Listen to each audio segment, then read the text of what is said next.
আমাদের আজকের টপিকটা হচ্ছে কমেন্টস এবং হচ্ছে প্রিন্ট ফাংশনটা নিয়ে। তো আমরা প্রথমে ভিএস কোডটা দেখি। আমি এর আগের ভিডিওতে বেশ কিছু সেটআপ দেখিয়েছি যে আমরা কিভাবে এনভায়রনমেন্টটাকে সেটআপ করব, এবং আরো বেশ কিছু জিনিস দেখিয়েছি। এর মধ্যে হচ্ছে কিছু এক্সটেনশন ইনস্টল করে দেখিয়েছি পাইথনের জন্য কিছু, এবং একটা হচ্ছে কোড রানার, ঠিক আছে। এবং কোড রানার থেকে এখানে সেটিংসে যাই। এখানে এটা হয়তো দেখিয়ে দিচ্ছি আমি, টার্মিনাল সার্চ করার পরে এখানে এটা হচ্ছে আনচেকড থাকে, এটাকে আমরা চেক করব। আচ্ছা, এটা আপাতত আনচেকড থাক, আমি পরে আবার দেখিয়ে দিচ্ছি কেন এটাকে চেক করে দিব, ঠিক আছে।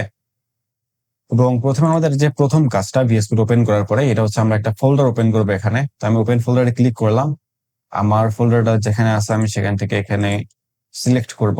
প্রথমে আমি হচ্ছে আমার ফোল্ডারটাতে যাবো, আমি এই ফোল্ডারটাকে এখানে ওপেন করবো। তো এখান থেকে জাস্ট অ্যাডে ক্লিক করব। আমার ফোল্ডারটা কিন্তু এখানে ওপেন হয়ে গেছে। তার আগে আরেকটা জিনিস আমি আপনাদেরকে দেখিয়েছিলাম, সেটা হচ্ছে ফাইলে ক্লিক করে এই অটো সেভ অপশনটা চালু রাখেন, ঠিক আছে। এটা আপনার বাই ডিফল্ট ভাবে আনচেকড থাকবে। এখানে ক্লিক করলে এখানে একটা টিক মার্ক আসবে, এভাবে অটো সেভটাকে এভাবে চালু রাখবেন। তো এখানে আমি অটো সেভ চালু রাখলে কি হবে? আচ্ছা, আমি যদি অটো সেভ চালু না রাখি, এখন আপনারা হচ্ছে প্রথমে একটা ফাইল ক্রিয়েট করব। এর জন্য এই যে আইকনটা, এখানে ক্লিক করবো, নিউ ফাইল আইকন। এখানে ক্লিক করে আমরা ধরেন লিখলাম main.py। আচ্ছা, আমাদের পাইথনের ফাইলটা গুলো কিন্তু হচ্ছে .py দিয়ে শেষ হয়, সেটা আমাদের .py লেখা লাগবে, এবং এন্টার দিবেন, একটা ফাইল এখানে তার ক্রিয়েট হয়ে যাবে, ঠিক আছে। এই যে এটা। এখন আমার যদি অটো সেভ না থাকে, আমি যদি এখানে লিখি ধরেন প্রিন্ট, ধরেন আমি এখানে লিখলাম হ্যালো ওয়ার্ল্ড, এবং এখন যদি আমি কোডটাকে রান করি, এই যে এটা দেখতে পাচ্ছেন না, এটা কিন্তু আমাদের হচ্ছে কোড রান করার অপশনটা, এটা আসছে মূলত আমি যেখানে এই যে কোড রানারটা ইনস্টল করে রাখছি, এই জন্য এখানে এই চিহ্নটা আসছে। এখানে যদি ক্লিক করি আমাদের কোডটা কিন্তু রান হবে। এই যে আমাদের কোডটা রান হচ্ছে, কিন্তু এখানে কিছুই আসলো না। এটার কারণ কি? আমাদের ফাইলটা আমরা সেভই করি নাই। আমাদের ফাইলে এখানে কিচ্ছু নাই, কারণ আমরা ফাইলটা সেভ করি না। এখানে আমাদের এখানে যেতে হবে, ফাইল থেকে হচ্ছে সেভ করা লাগবে। এখন আমরা কোডটাকে রান করলে এই যে হ্যালো ওয়ার্ল্ড লেখাটা আসছে, ঠিক আছে। এখন আমি নিশ্চয়ই যদি আরো একটা লিখি যে হচ্ছে প্রিন্ট, ধরেন কারো একটা নাম লিখলাম, ধরেন করিম, ঠিক আছে। এখন আবার যদি প্রিন্ট করি, দেখেন আমি আবার যদি কোডটাকে রান করি, এটা কিন্তু শুধু হ্যালো ওয়ার্ল্ড আসতো, এটা আসলো না, কারণ ফাইলটা সেভ হয়নি। এমন তো অবস্থায় আমার যদি অটো সেভটা চালু থাকতো, তাহলে কিন্তু এটা সেভ হয়ে যেত, ঠিক আছে। অটো সেভ চালু থাকলে এটা অটোমেটিক সেভ হয়ে যাবে। আমি যদি ধরেন এখানে আমি ধরেন লিখলাম হচ্ছে প্রিন্ট, এখানে হচ্ছে আমি দেখলাম রহিম, ঠিক আছে। এটা কিন্তু অটোমেটিক সেভ হয়ে গেছে। এখন আমি যদি এখানে কোডটাকে রান করি, এই যে দেখেন হ্যালো ওয়ার্ল্ড করিম রহিম তিনটাই আসছে, ঠিক আছে। এখন আমরা কেন, আমি যে আপনাদেরকে বললাম যে আমরা এখানে কোড রানারের সেটিংস থেকে এই যে সেটিংস এ গিয়ে এখানে আমরা হচ্ছে এই যে এখানে আমরা সার্চ দিব হচ্ছে টার্মিনাল। সার্চ দেওয়ার পরে এটা আসবে রানিং টার্মিনাল, এটাকে আমরা চেক করে রাখবো। এটা কেন বলছিলাম? আচ্ছা, এটা বলার কারণ হচ্ছে আমরা যদি এখন এখানে কিন্তু আমাদের আউটপুটে কোডটা রান হচ্ছে, আমি যদি এখন আপনাদেরকে এখানে একটা ইনপুট, এটা আপাতত বোঝা লাগবে না, আমি আপনাদেরকে এমনি দেখাচ্ছি। আমি যদি এখানে লিখি যে ইনপুটে আমি লিখলাম হোয়াট ইজ ইউর নেম, ঠিক আছে। আমি যদি আমি কোডটাকে রান করি, হোয়াট ইজ ইউর নেম আসছে, কিন্তু এখানে কিন্তু আপনার ইনপুট নিবে না। Can not edit in read only editor, এটা শুধু রিড করতে পারে। এখানে আপনি কিন্তু আপনার ইনপুটটা দিতে পারবেন না, এই জন্য আপনার লাগবে টার্মিনাল। তো এই জন্য আমি এখান থেকে জাস্ট টার্মিনাল থেকে ওপেন করব, এখানে আমি রানিং টার্মিনালটা চেক করে দিব। এখন আমি যদি কোডটাকে আবার, আচ্ছা কোডটাকে এখন যদি আমি কোডটাকে আবার রান করি, দেখেন এটা কিন্তু টার্মিনালে রান হলো, এবং হোয়াট ইজ ইউর নেম এখানে আমি লিখতে পারবো, ঠিক আছে। এখানে আমি আমার নামটা ইনপুট দিতে পারবো। তো এইটাই হচ্ছে মানে টার্মিনালে রান করার সুবিধাটা। আর আমাদেরকে কোডটা টার্মিনালে রান করতে হবে, এই আউটপুটে না, ঠিক আছে। তো এখান থেকে কোড রানার থেকে সেটিংস এ ক্লিক করে এখান থেকে এই যে এখানে সার্চ দিবেন হচ্ছে টার্মিনাল, এবং এখানে রানিং টার্মিনালটা এটা চেক করে রাখবেন। তো এটা হচ্ছে মেইন বিষয়। তো এখন আমরা আসি আমাদের যে টপিক গুলো। আমাদের প্রথম টপিকটা হচ্ছে হচ্ছে প্রিন্ট, তাই না? তো প্রিন্ট হচ্ছে মূলত কোনো কিছু আপনি যখন আউটপুট দেখাবেন, তো ওইটার জন্য আমরা হচ্ছে প্রিন্ট ফাংশনটা ব্যবহার করি। বিষয়টা কেমন? এটা হচ্ছে এরকম, আপনি শুধু লিখবেন প্রিন্ট, এবং এটার ভিতরে আমি ধরেন লিখলাম 1 2 3 4 5 6।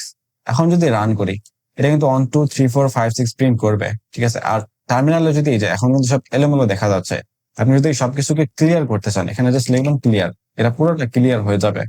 এবং আমি যদি এটার ভিতরে কোনো নাম্বার প্রিন্ট করার ক্ষেত্রে আপনারা জাস্ট এই ব্র্যাকেটের ভিতরে নাম্বারটা লিখলেই হবে। কিন্তু আপনি যখন কোনো টেক্সট প্রিন্ট করবেন, আচ্ছা আমরা টেক্সটকে প্রোগ্রামিং এর ভাষায় স্ট্রিং বলে থাকি, তো তো আপনি যখন স্ট্রিং প্রিন্ট করবেন তখন আপনার যেটা করা লাগবে, এই যে ব্র্যাকেট লিখলেন, ব্র্যাকেটের ভিতরে আপনাকে কোটেশন দিতে হবে। এবং এই ডাবল কোটের ভিতরে শুধু এখানে না, যে কোনো সময় আপনি যদি কোনো টেক্সট ইনপুট বা কোনো টেক্সট নিয়ে কাজ করেন, আপনাকে এই ব্র্যাকেটটা, এই কোটেশনটা লাগবে, কারণ এটা আমরা স্ট্রিং বলি প্রোগ্রামিং এ ভাষায়। স্ট্রিং এর জন্য আমাদের এই কোটেশনটা লাগে। এখন আপনি লিখতে পারবেন ধরেন হ্যালো ওয়ার্ল্ড, ঠিক আছে। এখন আপনি হচ্ছে কোডটাকে এভাবে রান করলে এই যে হ্যালো ওয়ার্ল্ড আসলো। আচ্ছা, আমরা কিন্তু পাইথন কোডটা আমরা মূলত কিভাবে রান করি? আমরা পাইথন কোডটা যে টার্মিনালে আসবেন, আসার পর এখানে লিখবেন পাইথন, ঠিক আছে। পাইথন লিখে এখানে হচ্ছে মেইন ডট পাই, এটা কিন্তু আমাদের হচ্ছে পাইথন রান করার হচ্ছে মেইন প্রসেসটা। কিন্তু আমরা বারবার এই যে পাইথন মেইন ডট পাই এটা আমরা টার্মিনালে লিখতে যাব কত সময়? এর থেকে আমরা খুব সহজে জাস্ট এখানে ক্লিক করে আমরা আউটপুটটা দেখতে পাচ্তেছি, আমাদের কিবোর্ডে হাতি দেওয়া লাগতেছে না। তো এই জন্য আমরা মূলত এই কোড রানার এক্সটেনশনটা এখানে ব্যবহার করতেছি, ঠিক আছে। আচ্ছা, টার্মিনালটা কিভাবে ওপেন করবেন? এটার জন্য আপনারা ভিউতে ক্লিক করে এখান থেকে টার্মিনালে ক্লিক করবেন, তাহলে টার্মিনালটা ওপেন হবে। এবং এখানে আপনি লিখবেন হচ্ছে আপনার যে মেইন ফাইল, প্রথমে লিখবেন পাইথন, তারপরে ফাইলের নামটা মেইন ডট পাই, ঠিক আছে। এই যে আমাদের হ্যালো ওয়ার্ল্ড প্রিন্ট হইলো। এখন আসি কমেন্টস, মানে আপনার কোডে আপনি কমেন্ট কেন করবেন এবং কমেন্টের কি দরকার? আচ্ছা, কমেন্ট করার দরকারটা হচ্ছে মেইনলি আমরা হচ্ছে কোডটাকে ধরেন আপনি আজকে কোড লিখলেন, আপনি হয়তো 1 মাস পরে আবার সেটাকে পড়বেন। তো ওই ক্ষেত্রে আপনি যদি কোডটাকে না বুঝেন, ধরেন আপনি 1 মাস পরে আবার ওই কোডটা নিয়ে কাজ করবেন, তো ওই সময়টাতে আপনি যাতে কোডটাকে বুঝতে পারেন, এর জন্য আমরা কোডে কিছু কমেন্ট রেখে যাই। কারণ আমি এখানে লিখলাম যে প্রিন্ট, এখানে আমি লিখছি ধরেন হচ্ছে করিম, এটা মূলত হচ্ছে করিম লেখাটা প্রিন্ট করার জন্য আমি এই প্রোগ্রামটা লিখছি। এখন আচ্ছা, আমরা তো এভাবে এত ছোটখাটো প্রোগ্রাম লিখবো না, আমরা অনেক বড় বড় প্রোগ্রাম লিখবো, তো এটা মনে রাখা অনেক কঠিন হয়ে যাবে যে ফাংশনটা আমি কেন লিখছিলাম। তো ওই জন্য আমরা প্রোগ্রামিং কমেন্ট করে রাখি। ধরেন এক্ষেত্রে হচ্ছে আহ এখানে ধরেন লিখতে পারেন প্রোগ্রাম টু প্রিন্ট করিম, ঠিক আছে।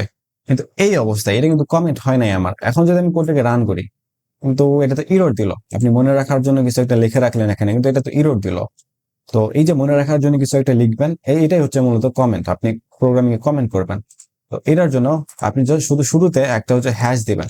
হ্যাশ দিলে পুরো লেখাটা কমেন্ট হয়ে যাবে। এটা এই যে আমাদের প্রোগ্রামটা, এটা পাইথন রিড করবে না, এটা পাইথন দেখবেও না যে এখানে আপনি কি লিখছেন। তো এখন আপনি যখন রান করবেন দেখবেন শুধু করিম প্রিন্ট হচ্ছে, এটা সে করবে না, এটা রান হবে না, শুধু এই যে প্রিন্ট এটা রান হবে, ঠিক আছে। এখন শুধু করিম প্রিন্ট হচ্ছে। তো এটা হচ্ছে মূলত কমেন্ট।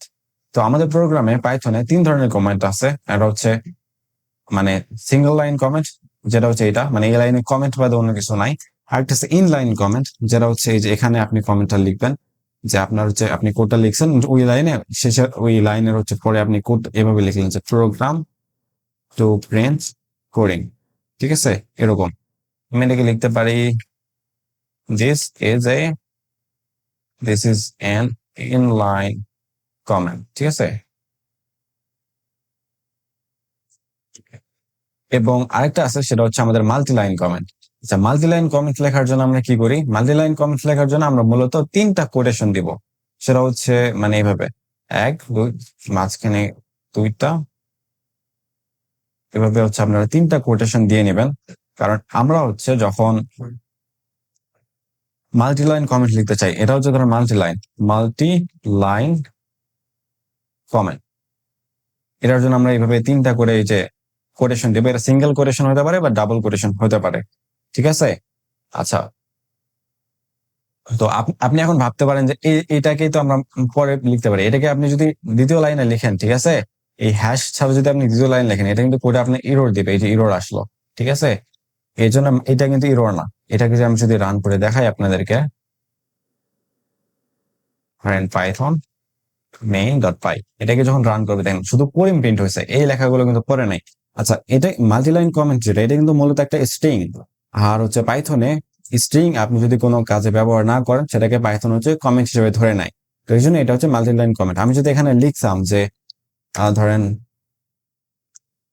ইনফো ইকুয়াল টু দিলাম, দিয়ে এখন কিন্তু এটা কিন্তু একটা ভেরিয়েবল, এটা কিন্তু মাল্টিলাইন কমেন্ট না। এখন যদি আমি এখানে প্রিন্ট করতে চাই, প্রিন্ট, আচ্ছা, ভেরিয়েবল প্রিন্ট করার জন্য শুধু ভেরিয়েবল নামটা এখানে লিখলেই হয়। তো এটা হচ্ছে আমি যদি এখন প্রিন্ট করি পাইথন মেইন ডট পাই, দেখেন এই যে করিম মাল্টি লাইন কমেন্ট, এটা কিন্তু কাজে লাগছে। এখন আমি যদি এটাকে কেটে দিই, এখন এটার ভেরিয়েবল না, এটা কিন্তু আবার মাল্টি লাইন কমেন্ট হয়ে যাবে। তবে এটা কিন্তু একটা স্ট্রিং, এটা জাস্ট একটা টেক্সট, মূলত আমরা কমেন্ট এভাবেই করি, মাল্টি লাইন কমেন্ট খুব একটা করি না। তবে আপনি চাইলে এভাবে মাল্টি লাইন কমেন্টটা করতে পারেন। আপনি ভিএস করে আসলে অনেক কিছু ভিএস করে মানে আমাদের লেখাগুলো কালার হিসেবে মানে কালার দেখা যায়, তো এই জন্য আপনি সহজে বুঝতে পারবেন। এখানে দেখেন স্ট্রিং এর কালার এবং এটার কালার কিন্তু সেম। এটা মূলত একটা স্ট্রিং এ, কিন্তু পাইথন এটাকে কমেন্ট হিসেবে নেয় যখন এটা কোনো কাজে ব্যবহার হয় না। তো আশা করি মানে পুরোটা বুঝতে পারছেন। তো আমাদের আজকের টপিকটা এই প্রিন্ট এবং কমেন্ট নিয়ে ছিল আর কি।